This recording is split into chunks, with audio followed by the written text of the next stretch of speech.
Di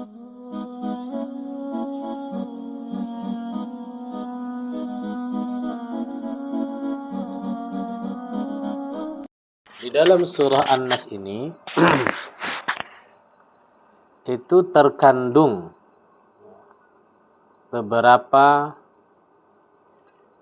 perlindungan yang kita sampaikan kepada Allah Subhanahu wa taala. Nah, yang pertama ada 3 sifat yang Allah sebutkan di dalam surah An-Nas. Apa itu sifatnya? Yang pertama, sifat Ar-Rabb ataupun rububiyahnya Allah Subhanahu wa taala. Bahwasanya Allah itu adalah Maha Pencipta, yaitu rububiyahnya Allah Rabbun, ya, ataupun Tuhannya manusia. Qul, katakanlah wahai Muhammad, a'udzu, aku berlindung kepada Allah, ya. A'udzu, aku berlindung dengan siapa? Rabbi, yaitu Tuhan, pemilik, pencipta, An-Nas, manusia. Makanya dikatakan di sini adalah rububiyahnya Allah Subhanahu wa taala, bahwasanya Allah itu Maha Pemelihara. Makanya kama rabbayani saghira. Itu sifat Rabb, yaitu memelihara, menjaga. Itu yang dikatakan dengan Rabb, yaitu sebagaimana mereka mengasihiku, Rabba. Rabbayani, mengasihiku ketika aku kecil. Nah, sifat orang tua itu juga adalah Rabb. Orang tua juga. Ya. Rabbighfirli wa liwalidayya warhamhuma kama rabbayani. Rabba itu adalah sifatnya orang tua, yaitu menyayangi, mengasihi, mengayomi. Itu adalah sifatnya Allah Subhanahu wa taala, yaitu sifatnya rububiyah. Itu Rabb yang dikatakan dengan Rabba atau Rabbi. Nah, makanya kalau dikatakan dengan Rabbun, itu adalah yang memelihara, yang menjaga, yang mengayomi. Itu termasuk sifat dari Allah Subhanahu wa taala, dan disifatkan juga kepada orang tua. Kalau orang tua, mana ada orang tua yang tidak sayang kepada anaknya? Orang tua selalu sayang kepada anaknya. Apa diminta selalu dikasih. Minta mainan, minta ini, minta segala macam dikasih. Saking sayangnya orang tua, segala apapun dikerjakannya.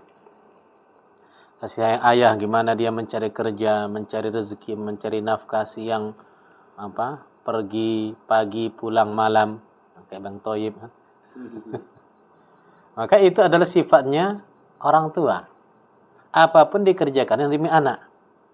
Membayar anak uang sekolah kayak manapun, yang penting diusahakannya untuk dapat. Ya, kenapa? Karena ada sifat orang tua itu adalah Rabb, atau menjaga, memelihara, mengayomi. Itulah sifat rububiyah tadi. Itu yang pertama, yang dalam ayat ini yang Allah sebutkan, bahwasanya Allah itu adalah Rabban Nas atau Rabbin Nas, yaitu Tuhannya manusia, yang memelihara manusia, yang menjaga manusia. Kemudian ada sifat Allah yang kedua,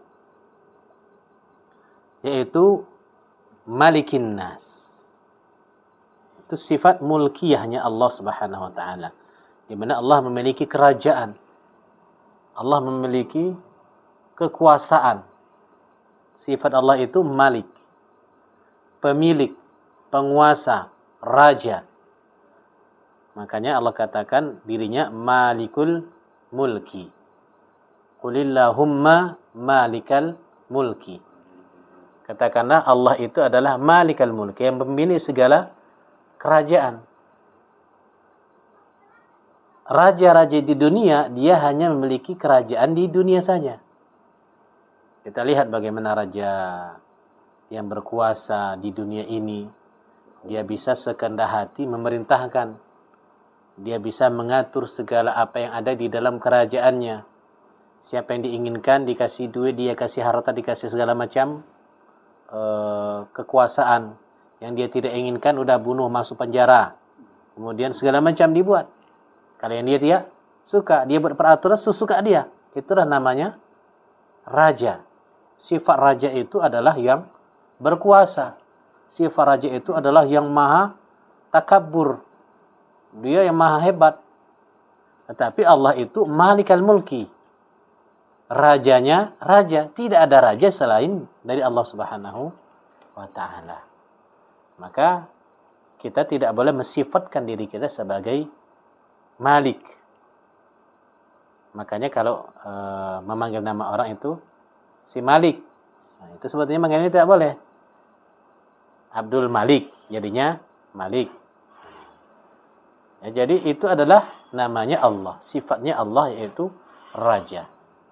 Ya, sifatnya Allah itu adalah raja, penguasa yang mengatur segalanya. Itu sifat Allah itu Malik. Kemudian sifat Allah yang ketiga yang disebutkan dalam ayat ini adalah ilahiyah. Ilahinnas. Tuhannya manusia. Nah, sifat uluhiyah ini bedanya apa? Ilahi. Nah, lafaz Allah itu dari ilahun. Lafaz Allah itu dari kalimat ilah. Tambah alif lam. Maka jadi Allah. Nah, kalau kita perhatikan alif lam ha. Itu kan ilahun.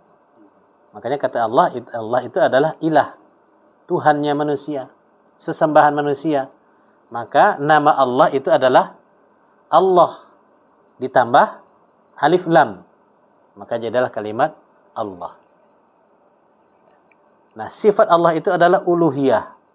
Apa itu uluhiyah? Yaitu yang menjadi sesembahan manusia. Kita tidak boleh menyembah selain kepada Allah. Kita tidak boleh memohon, kita tidak boleh meminta selain kepada Allah. Kenapa? Sifat Allah itu adalah uluhiyah. Dia yang layak disembah. Tidak ada yang layak disembah selain Allah Subhanahu wa taala. Makanya Allah Subhanahu wa taala katakan, la tusyriku bi syai'a. Jangan kalian mensekutukan aku dengan segala sesuatu.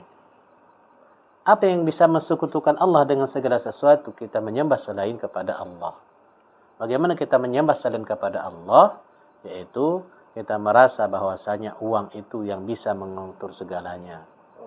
Kemudian kita merasa bahwasanya yang menyembuh penyakit itu adalah obat. Kalau kita nggak datang ke dokter, maka nggak sembuh. Kalau kita nggak minum obat ini, nggak akan sembuh. Kalau nggak kita makan pil anjing, pil cacing, pil apa segala macam, nggak akan sembuh. Padahal yang menyembuhkan itu adalah Allah Subhanahu wa taala. Maka berarti kita mensekutukan Allah Subhanahu wa taala. Akan tapi itu namanya syirik asghar. Syirik yang kecil. Syirik yang akbar itu adalah ketika kita terang-terangan menyembah selain kepada Allah Subhanahu wa taala. Seperti menyembah patung, menyembah api, menyembah berikan sesajen kepada pohon, minta mbah, tolong mbah, anakku sakit mbah, aku belum dapat kerjaan mbah. Nah, itu berarti dia meminta kepada selain kepada Allah, dan Allah murka kepada orang-orang yang meminta selain kepada Allah, yang mensekutukan selain Allah. Makanya ketika Allah hancurkan seluruh dunia, maka Allah katakan, aina jabbarun? Di mana orang-orang yang mengaku dulu Tuhan? Di mana orang yang dulu yang mengaku dia adalah sebagai raja, yang sebagai penguasa? Maka Allah kata, Anal wahidul qahhar. Saya adalah yang maha satu, yang esa, yang maha perkasa. Itu disampaikan Allah Subhanahu wa taala ketika seluruh alam ini sudah dihancurkan Allah, sampai malaikat pun sudah tidak ada lagi. Tinggal Allah saja. Barulah kemudian Allah ciptakan lagi alam semesta. Yang pertama sekali Allah ciptakan itu malaikat tadi. Nah, itu yang Allah sampaikan. Makanya Allah itu adalah sifatnya uluhiyah, yang maha disembah. Tidak ada yang layak disembah selain Allah Subhanahu wa taala. Maka segala sesuatu yang ada di dunia ini itu adalah makhluk. Apa yang dikatakan dengan makhluk? Makhluk itu adalah yang diciptakan. Dan sifatnya makhluk itu fana. Sifat makhluk itu fana. Apa itu fana? Dia akan binasa. Setiap yang diciptakan, setiap yang ada di dunia ini itu adalah semuanya makhluk. Kita ini adalah manusia makhluk, hewan makhluk, tumbuhan makhluk, rumah makhluk, mobil makhluk. Semuanya ada, ini makhluk semua. Ini minuman juga makhluk. Sama ada dia makhluk hidup atau makhluk mati. Kalau kita berarti makhluk hidup. Yang ini cangkir dan sebagainya itu semuanya adalah makhluk yang mati. Dan sifat makhluk itu adalah fana. Fana dia pasti akan binasa. Ada yang kekal di dunia ini? Tidak ada. Besi yang kita katakan itu kuat pasti binasa. Rumah yang katanya nggak hancur di antam walaupun 10 skala Richter, Allah kirim aja cuma 6,8 udah hancur semua. Itu adalah makhluk. Bukti bahwasanya makhluk itu adalah fana. Dia pasti binasa. Kita dulu hebat, kita dulu kuat, bisa lari sampai 10 kilo, 30 kilo bisa lari. Coba sekarang seluruh aja. Ngos-ngosan baru sampai ujung aja dah. Langsung ngap-ngap. Nah, kena asam sebelah lagi. Makanya itu buktinya bahwasanya kita adalah makhluk. Kita ini fana, tidak kuat selamanya. Dulu kita kuat, dulu kita bisa makan yang segala macam kita makan. Sekarang suruh makan ini, kena kolesterol, kena asam lambung, kena ini lagi, macam-macam lah kena. Asam urat, asam lambung, asam asam pade enak dia.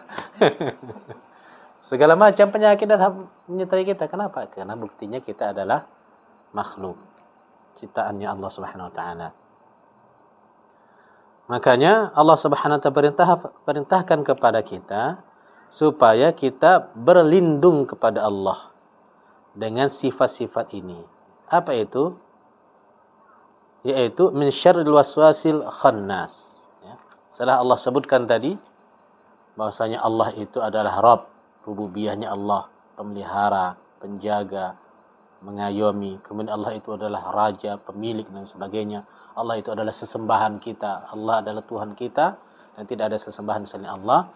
Maka Allah perintahkan kita untuk berta'awuz. Dari apa?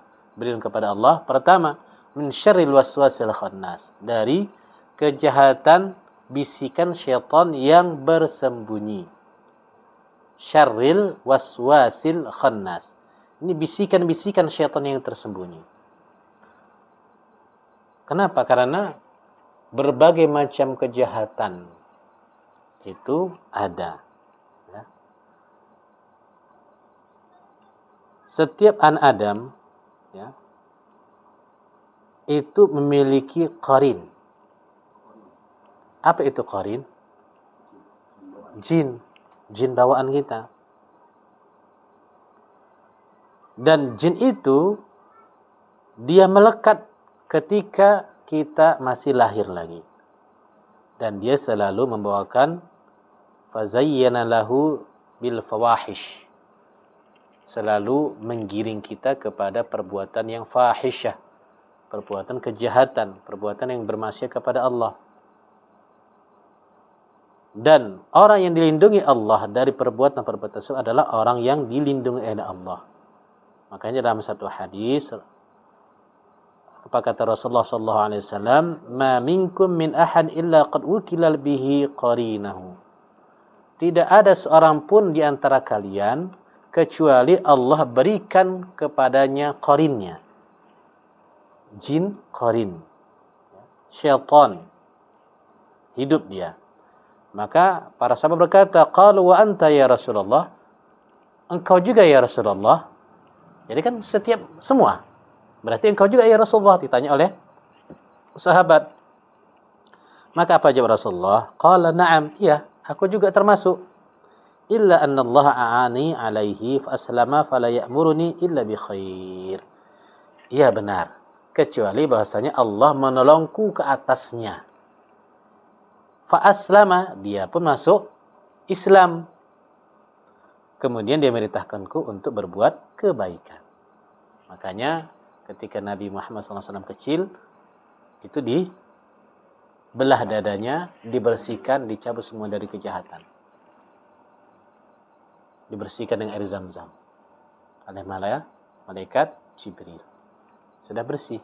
Rasulullah pun ada jin qarinnya, tetapi sudah dibersihkan oleh Allah Subhanahu wa taala sehingga jin itu masuk Islam dan dia memerintahkan mengajak kepada kebaikan, tidak lagi mengajak kepada keburukan. Makanya ada bisikan-bisikan tersebut, itu adalah bisikan-bisikan dari siapa tadi? Jin qarin itu tadi. Kemudian dari Anas ada kisah ziarah Safiyatun Nabi SAW wa huwa mu'takif, ketika dia beriktikaf. Kemudian dia ingin pulang ke rumahnya. Maka dia pun berjumpa dengan dua orang laki-laki dari Ansar. Maka manakala falamma ra'a ya Rasulullah SAW asra'a faqala Rasulullah SAW ala rislikuma innahuma Safiyah bintu Huyai.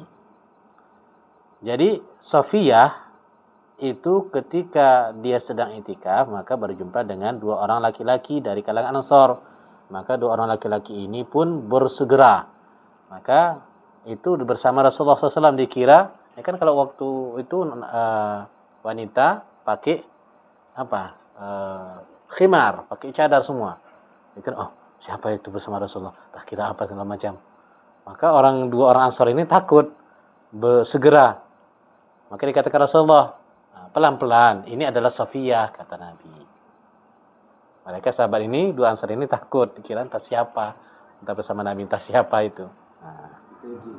Ya, dikira jin atau apa kan? Faqala subhanallah ya Rasulullah. Maha suci Allah ya Rasulullah. Faqala inna syaitan yajri min ibn Adam majrad dam wa inni khasyitu ayaqtifa fi qulubikuma syai'an aw qala syarran. Maka Rasulullah SAW berkata, sesungguhnya syaitan itu mengalir di dalam tubuh anak Adam seperti aliran darah. Dan aku takut bahwasanya Allah berikan kecurigaan di hati kalian. Kecurigaan bagaimana? Kok Rasulullah sama siapa? Sama siapa itu? Nah, ada bisikan-bisikan itu. Nah, ini kok ada yang lain ini. Misalnya Pak dia mau jalan, bukan sama istrinya. Dikiranya kan, kok sama perempuan ini gandeng tangan. Wah siapa ini? Nah, rupanya sama anaknya. Nah, jadi Rasulullah takut mereka curiga. Makanya Rasulullah SAW katakan untuk supaya tidak curiga. Kemudian Rasulullah SAW bersabda, "Inna syaitan wadi'un khitbahu ala qalbi bin Adam fa in dzakara khanasa wa in nasiya iltaqama qalbahu fazalikal waswasul khannas." Sesungguhnya syaitan itu melekat di hati anak Adam. Jadi dibisikkan di hati kita. Ingin berbuat kejahatan itu dibisikkan. Dan ketika kita lalai, maka diingatkan, oh kamu kalau boleh ini, enak kayaknya kayak gini. Oh buat ini, semacam. Itulah bisikan syaitan itu. Maka kata Rasulullah, fazalikal waswasul khannas. Demikian itulah waswas dari, ataupun bisikan-bisikan dari syaitan tadi. Makanya min syarril waswasil khannas. Berlindung dari bisikan-bisikan yang tersembunyi, yaitu bisikan-bisikan syaitan tadi. Kemudian ada Abu Tamimah yuhdis an radhi Rasulullah SAW berkata, "Asra bin Nabi sallallahu himarahu faqultu ta'isa syaitan." Faqala Nabi sallallahu la taqul ta'isa syaitan fa innaka idza qulta ta'isa syaitan ta'azzama wa qala biquwwati sara'athu. Wa idza qulta bismillah tasara'a hatta yasir misal zubab. Maka ketika ada satu ketika sahabat Rasulullah SAW berkata, sedang lewat himarnya Rasulullah SAW, maka dia berkata, ta'isa syaitan, syaitan telah haus. Syaitan telah haus. Maka kata Nabi, jangan kau katakan syaitan telah ta'is ataupun celaka. Kenapa? Karena katakanlah bismillah dengan nama Allah. Katakanlah dengan nama Allah. Jadi nggak boleh kita mengatakan sesuatu, akan tetapi kita mengucapkan dengan ucapan basmalah.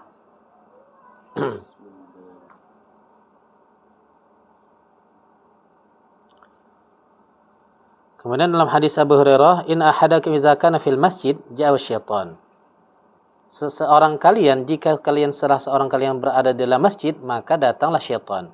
Fa abisa bihi kama yubisa ar-rajul bidabati fa idza sakana lahu zaqathu aw aljamahu.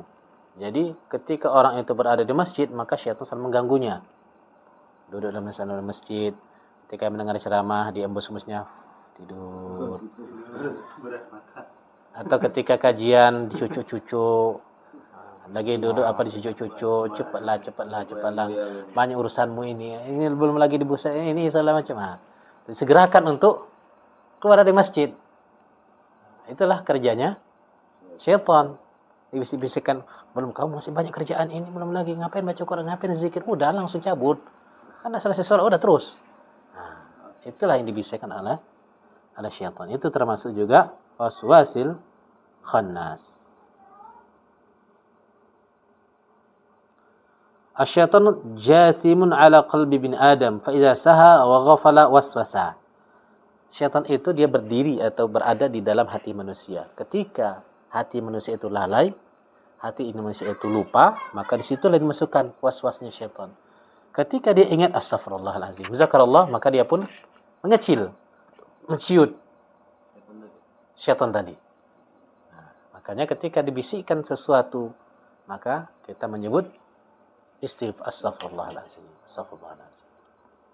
Mungkin untuk meredam. Mau ini astagfirullahalazim. Udah mau sholat ini, tiba-tiba teringat, nanti aja, ngapain sholat? Wudu, ada azan, nanti aja. Maka kita ucap astagfirullahalazim. Aku ini hamba Allah, mau menyembah Allah, udah langsung bersegera. Itu yang kita lakukan supaya menghindari dari bisikan tadi, bisikan syaitan.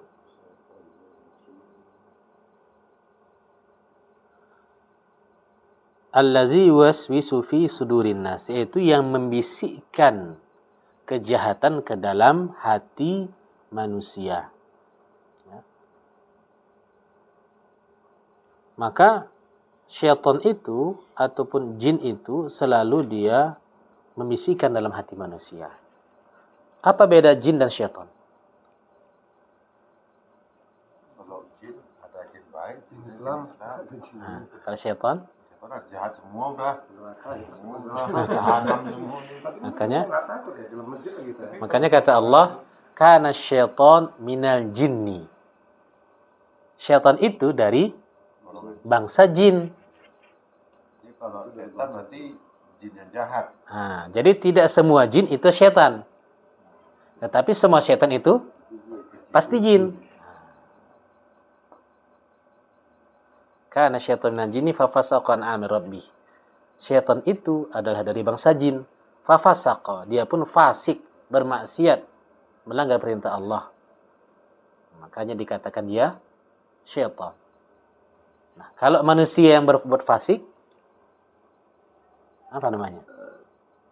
Mau kejahatan, buat apa? Kawan punya ini, ngapain lagi dia?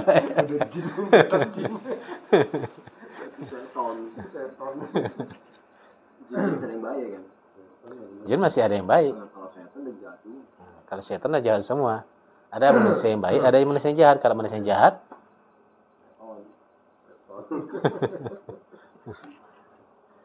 makanya kata Allah, minal jinnati wan nas.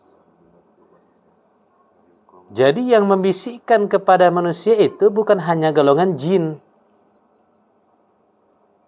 termasuk juga golongan manusia. Tadilah jahat tadi. Tapi kalau manusia jahat, apa namanya? Jahanam. Jadi kalau syaitan dia kan membisikkan dalam hati manusia. Kalau manusia, udahlah, ngapain kau pergi ke masjid? Sok soleh kali. Udahlah, kau dulu kita di sini. Kau dulu. angin jatuh, kipas angin mati. Itulah tadi wanas.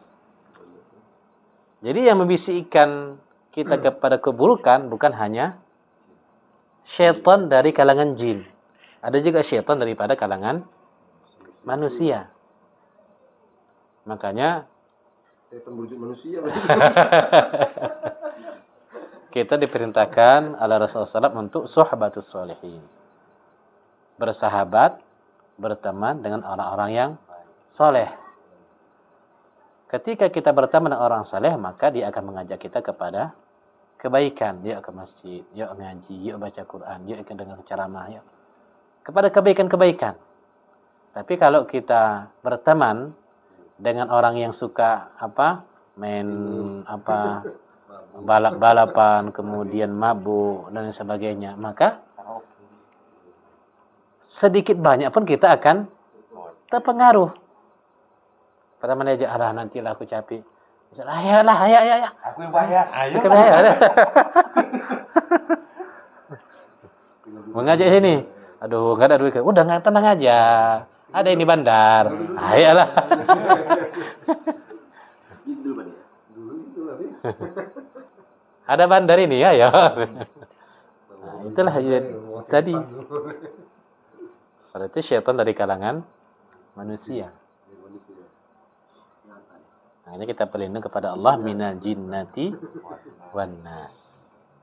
Dari keburukan ataupun bisikan orang-orang ataupun dari bangsa jin, dan begitu juga bisikan dan ajakan kepada keburukan, kepada kejahatan dari kalangan manusia. Jadi itu pembahasan kita di dalam surah An-Nas ini. Mudah-mudahan Allah Subhanahu wa taala memberikan kepada kita hidayah dan menjauhkan kita daripada segala keburukan syaitan, dari segala bisikan-bisikan yang membawakan kita kepada kejahatan. Allah Subhanahu wa taala masukkan kita kepada golongan orang saleh. Allah kumpulkan bersama orang saleh dan Allah matikan dalam keadaan husnul khatimah. Amin ya rabbal alamin. Demikian saja. Assalamualaikum warahmatullahi wabarakatuh.